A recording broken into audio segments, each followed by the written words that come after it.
दीदी दीदी, हाँ, ये प्रोफेज क्या होता है? प्रोफेज। लेकिन इसके लिए पहले तुम्हें सेल डिवीजन को समझना पड़ेगा।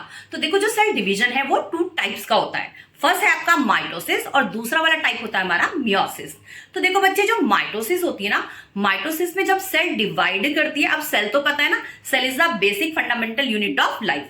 तो जब हमारी सेल डिवाइड करती है तो जो सेल है बिल्कुल अपनी सेम आइडेंटिकल कॉपी बना लेती है। यानी एक सेल से आपके पास 2 सेल बन जाती है जो कि बिल्कुल सेम होती है, बिल्कुल आइडेंटिकल होते हैं। तो ये जो माइटोसिस है, माइटोसिस 2 स्टेप में कंप्लीट होता है। एक होता है कैरियोकाइनेसिस और दूसरा होता है साइटोकाइनेसिस। आप देखो, जो ये कैरियोकाइनेसिस है ना, कैरियोकाइनेसिस में न्यूक्लियस का डिवीजन होता है। यानी क्या चीज डिवाइड करिए? न्यूक्लियस डिवाइड कर रहा है। और जो साइटोकाइनेसिस होता है, इसके अंदर साइटोप्लाज्म डिवाइड करता है। ठीक है, तो क्या तुम जानना चाहती हो कि प्रोफेज कैसे होता है? चलो आओ तो बताती हूँ। तो देखो, यहां पर है मेरे पास एनिमल सेल। अब देखो, जो एनिमल सेल होती है उसका सबसे बड़ा आइडेंटिफिकेशन मार्क होता है, यहां पर न्यूक्लियस के साइड में प्रेजेंट होता है सेंट्रोजोम। अब देखो, जो सेंट्रोजोम है इसका बहुत इंपॉर्टेंट रोल होता है सेल डिवीजन में। अब देखो, सेंटर वाली साइड में जो ये ऑरेंज सी बॉल जैसा स्ट्रक्चर दिख रहा है, यही है न्यूक्लियस। ठीक है, और ये हो गई इसकी न्यूक्लियर मेम्ब्रेन। ठीक, अब जो न्यूक्लियस होता है, न्यूक्लियस के अंदर होते हैं हमारे क्रोमोसोम। अच्छा, पहले तो मुझे ये बताओ कि जो ह्यूमन बीइंग की सेल होती है उसके न्यूक्लियस में कितने क्रोमोसोम प्रेजेंट होते हैं? दीदी 46। अरे वाह, हो तो तुम इंटेलिजेंट। तो यहाँ पर है हमारे 46 नंबर ऑफ क्रोमोसोम। ठीक है, अब देखो यहाँ पर जो क्रोमोसोम है, अब ये जो सिंगल सेल है, ठीक, अभी मैं एक ही सेल का एग्जांपल लेके आपको समझा रही हूँ। तो ये जो सिंगल सेल है, अगर इसको डबल होना है तो इसने क्या करना है? इसको डिवीजन करना पड़ेगा। लेकिन डिवीजन में मैंने अभी आपको बताया कि कैरियोकाइनेसिस होगा। कैरियोकाइनेसिस का मतलब क्या है कि न्यूक्लियस डिवाइड करने वाला है। लेकिन न्यूक्लियस को डिवाइड करने के लिए क्रोमोसोम को भी तो डिवीजन करना पड़ेगा। और साथ में मैंने आपको बोला था साइटोकाइनेसिस भी होता है। साइटोकाइनेसिस मतलब जब हमारा न्यूक्लियस डिवाइड हो जाएगा बेटा, उसके बाद हमारा साइटोप्लाज्म भी तो डिवाइड करेगा, तभी तो जाके जो है हमारी सेल जो है वो डिवाइड होके एक सिंगल सेल से कितनी सेल बन जाएंगी? जल्दी से बताओ। 2 सेल। अरे वाह, क्या बात। तो देखो, अब हमारा हुआ न्यूक्लियस का डिवीजन स्टार्ट। तो इंटरफेज में सारी की सारी तैयारी होती है। तो इंटरफेज के बाद जब हमारी सेल डिसाइड करती है कि मुझे डिवीजन करना है, ठीक है, तो वो पहुंचती है प्रोफेज में। राइट, तो अब आपकी लाइफ स्टार्ट होती है यहाँ पर प्रोफेज से। तो देखो, ये जो आपकी फेज है ना प्रोफेज, इसमें आपके पास न्यूक्लियस है और यहाँ पर क्रोमेटिन मटेरियल है। अब लेकिन क्योंकि मुझे न्यूक्लियस को डिवाइड करना है तो नंबर क्या करने पड़ेंगे? डुप्लीकेट करने पड़ेंगे। क्योंकि ऐसा नहीं हो सकता कि मेरी एक सेल के पास 46 नंबर ऑफ क्रोमोसोम हो और दूसरी सेल के पास कुछ कम नंबर ऑफ क्रोमोसोम हो। जैसे मैंने तुम्हें अभी बताया कि जो माइटोसिस होता है ना, उसके अंदर सेम आइडेंटिकल सेल बनती है, बिल्कुल सेम कॉपी बनती है, जीरोक्स कॉपी बनती है। तो इसके लिए उसको पहले क्या करना पड़ेगा? डुप्लीकेट करना पड़ेगा। और इसके लिए उसको अपना साइज को इंक्रीज करना पड़ेगा। इससे पहले वाला जो टाइप था, जो क्रोमोसोम, तो वो भी थे, लेकिन वो वाले क्रोमोसोम जो थे वो थिकर नहीं थे, वो शॉर्टेड नहीं थे। लेकिन यहां पर क्या देख रहे हो कि हमारे क्रोमोसोम का जो साइज है वो ऑल्टर हो गया, वो चेंज हो गया। अब यहाँ पर जो क्रोमोसोम का नंबर चेंज नहीं हुआ है, ध्यान क्या रखना है आपको, यहाँ पे क्रोमोसोम का नंबर चेंज नहीं हुआ है। तो देखो, क्योंकि मेरे जो क्रोमोसोम है, क्रोमोसोम यहाँ पर डिस्टिंक्ट होंगे, तो इसके लिए इनको खुली जगह चाहिए। ठीक है, खुला स्पेस चाहिए। इतने टाइट स्पेस में ये किस तरह से डिवीजन करेंगे? क्योंकि यहां पर आप एक क्रोमोसोम देख रहे हो, लेकिन आपके न्यूक्लियस के अंदर तो 46 नंबर ऑफ क्रोमोसोम है।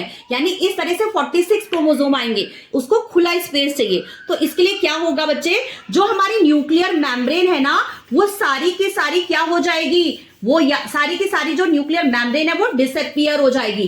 तो क्या मैं ये कह सकती हूं कि जो मेरा ये क्रोमोसोम है अब पूरी की पूरी सेल का पार्ट बन गया है जिसने डिवीजन करना है? ठीक है, तो यहां पर सबसे पहले क्या डिसअपियर हुआ? यहां पर सबसे पहले डिसअपियर हो गया आपका न्यूक्लियर मेम्ब्रेन। जल्दी से बताओ क्या डिसअपियर हुआ? Nuclear membrane. अरे वाह, क्या बात। चलो, न्यूक्लियर मेम्ब्रेन के साथ साथ में ये जो दिख रहा है ना अंदर पर्पल सा, ये है न्यूक्लियोलस। न्यूक्लियोलस भी डिसअपियर हो जाएगा क्योंकि अंदर बहुत बड़ा टास्क चल रहा है। ठीक है, तो जल्दी से बताओ क्या क्या डिसअपियर हुआ? न्यूक्लियोलस और साथ में न्यूक्लियर मेम्ब्रेन। ठीक है, और साथ साथ में एंडोप्लाज्मिक रेटिकुलम, ठीक है, गोल्जी एपरेटस, सब कुछ जो है वो रिमूव हो जाएगा क्योंकि न्यूक्लियस का डिवीजन हो रहा है बेटा, कैरियोकाइनेसिस का प्रोसेस हो रहा है, जो कि बहुत इंपॉर्टेंट है। अब हमारा जो क्रोमोसोम है वो डिस्टिंक्ट हो गया है। अब बात करते हैं हम क्रोमोसोम की। आखिर इस क्रोमोसोम ने इस प्रोफेज में क्या किया? तो चलो देखते हैं। तो देखो ये जो हमारा क्रोमोसोम है ना, इसने अपने मटेरियल को डुप्लीकेट किया, नंबर को डुप्लीकेट नहीं किया। ध्यान क्या रखना है, अभी भी क्रोमोसोम का नंबर एक ही है, लेकिन उसने क्या किया, एक क्रोमोसोम में अब कितने 2 क्रोमेटिड देखने को मिलेंगे। देखो साइज कितना बड़ा हो गया है। और जो सेंटर में जो आपको ये रीजन दिख रहा है ना बेटा, इसको बोलते हैं हम सेंट्रोमियर। क्या बोलते हैं इसको? सेंट्रोमियर। ठीक है, याद रखना ये है हमारा सेंट्रोमियर। अब देखो यहां पर मैं दिखाती हूं आपको, ठीक है। तो क्रोमोसोम में कितने क्रोमेटिड हैं?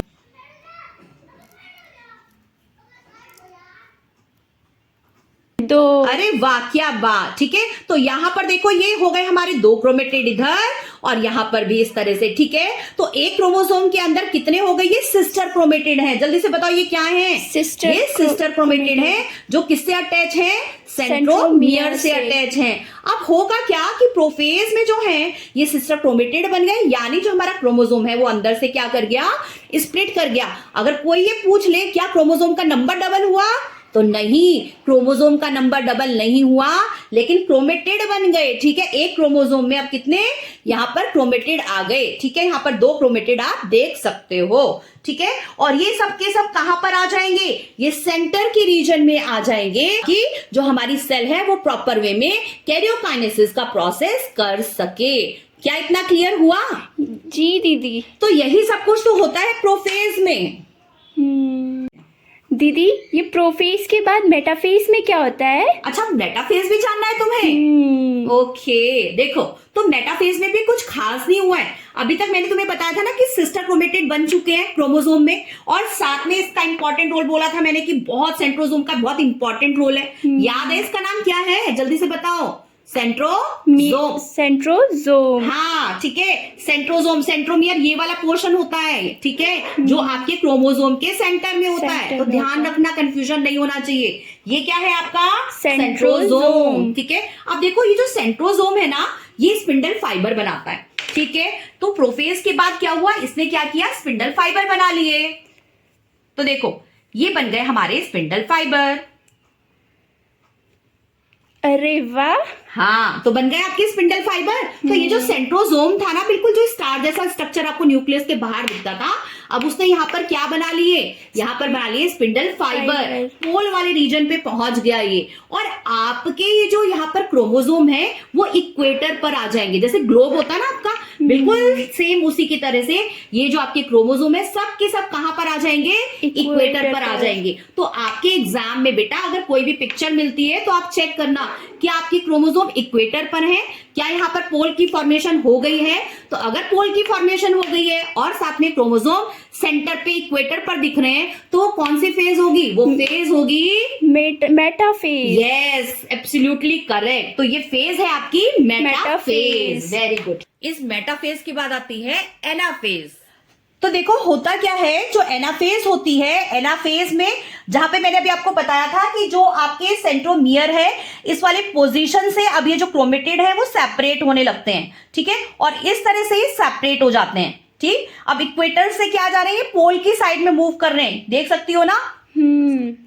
ठीक है, ये देखो कहां से, ये इक्वेटर पे थे पहले, अब कहां पर आ रहे हैं? ये पोल की साइड में मूव कर रहे हैं। ठीक है, सो यहां पर देखो क्रोमेटिड मूव कर रहे हैं। ठीक है, यहां पे देखो डिवीजन ऑलरेडी अब हो चुका है। ठीक है, तो यहां पर क्या हुआ एनाफेज में? एनाफेज में सेंट्रोमियर वाली साइड से जो हमारे क्रोमेटिड है वो सेपरेट हो जाएंगे और वो पोल की साइड में क्या करेंगे? मूव करने लगेंगे अपोजिट डायरेक्शन में। कौन सी डायरेक्शन में मूव करेंगे? ये अपोजिट डायरेक्शन में मूव कर रहे हैं हमारे कौन? ये क्रोमेटिड। ठीक है, ये तो ये एनाफेज का कैरेक्टरिस्टिक फीचर है। अब अगर आपको पिक्चर में डायग्राम में ये दिखाया कि वो इक्वेटर पे नहीं है बल्कि टूवर्ड्स पोल में है, तो कौन सी फेज होगी? वो एनाफेज। अब एनाफेज के बाद आती है आपकी टीलोफेज। तो देखो आपके जो क्रोमेटिड है वो पहुंच गए हमारे पोल के पास में। अब क्या होगा? अगेन हमारी जो न्यूक्लियर मेम्ब्रेन है वो दोबारा से क्या हो जाएगी? दोबारा से बनने लगेगी, क्योंकि हमारी सेल, एक सेल किसमें बदलने वाली है? 2 सेल में। ठीक है, अब धीरे धीरे न्यूक्लियर मेम्ब्रेन जो है वो बनने लगेगी और साथ में जो हमारे ये स्पिंडल फाइबर है, ठीक है, वो स्पिंडल फाइबर भी क्या हो जाएंगे बेटा? वो स्पिंडल फाइबर जो है ये क्या हो जाएंगे? यहाँ पे अगेन जो है स्पिंडल फाइबर डिसअपियर हो जाएंगे। ठीक है, और यहाँ पर जो हमारे क्रोमेटिड है अब ये थोड़े से थिन हो जाएंगे। तो टेलोफेज में हुआ क्या, जो हमारे क्रोमेटिड थे ना वो अपोजिट डायरेक्शन में चले गए, तो पोल के पास पहुंच गया, एक यहाँ पे क्रोमेटिड पहुंच गया और दूसरा अपोजिट डायरेक्शन में पहुंच गया। अब इसके साथ साथ में जो स्पिंडल फाइबर थे अभी तक फैले हुए, वो सारे थ्रेड लाइक स्ट्रक्चर भी क्या हो जाएंगे, वो डिसअपियर हो जाएंगे। और साथ में बेटा यहां पर न्यूक्लियर मेम्ब्रेन जो है वो बनने लगेगी। तो यहां पर क्या बनने लग रही है, यहां पर बच्चे न्यूक्लियर मेम्ब्रेन क्या बनेगी, जल्दी से बताओ। न्यूक्लियर क्योंकि सेल के अंदर न्यूक्लियस तो होगा ना, अब न्यूक्लियर मेम्ब्रेन तो बनने लग रही है टेलोफेज में, क्योंकि न्यूक्लियस जो है प्रॉपर डिस्टिंक्ट हो जाएगा और हमारे अगेन जो ये क्रोमेटिड फॉर्म में अभी जो बहुत डिस्टिंक्ट हो गए थे क्रोमोसोम बच्चे, अब वो दोबारा से थिन थिन बिल्कुल फाइबर जैसे स्ट्रक्चर में कन्वर्ट हो जाएंगे, थ्रेड लाइक स्ट्रक्चर में वो कन्वर्ट हो जाएंगे। अब यहाँ पे न्यूक्लियर मेम्ब्रेन तो बन गई, लेकिन सिर्फ और सिर्फ सेल को न्यूक्लियर मेम्ब्रेन नहीं चाहिए, साथ में साइटोप्लाज्म भी चाहिए। तो अब होगा हमारा साइटोकाइनेसिस। साइटोकाइनेसिस में क्या है कि यहाँ पर आपका जो है साइटोप्लाज्म का डिवीजन होने लगेगा। तो इस तरह से आपकी एक सेल से कितनी सेल बन जाएंगी, जल्दी से बताओ। एक सेल से कितनी सेल बन गई, 2 सेल बन गई। तो यही होता है आपका मियोसिस। थैंक यू दीदी। ओके, अच्छे से पेपर में लिख के आना। दीदी केला तो दे दो। चलो ठीक है, ये